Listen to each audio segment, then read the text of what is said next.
Hi welcome to my channel రుత్విక్తో mummy. ఇవి అమ్మవారి అభిషేకాలండి. మొన్న దసరాలో మొదటి రోజు పూజ చేసామని చెప్పాం కదా, అప్పుడు అభిషేకాలు. నాకు బాగాలేక ఎడిట్ చేయడం కొంచెం లేట్ అవుతుందండి, సారీ.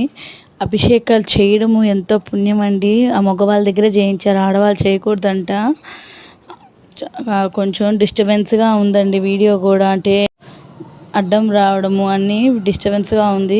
మనం జరగండి మీ వీడియో తీసుకుంటే అంటే బాగుండదు కదా, జనాలంతా ఉన్నారు, అందుకని వచ్చిన కాడికే తీసానండి. మీరు కూడా చూస్తారని మీకోసం నేను వీడియో తీసుకొని వచ్చాను. మీరు కూడా చూసి దేవుడికి దండం పెట్టుకోండి. అమ్మవారి ఆశీస్సులు ఎల్లప్పుడూ మనందరి మీద ఉంటాయి. Thanks for watching.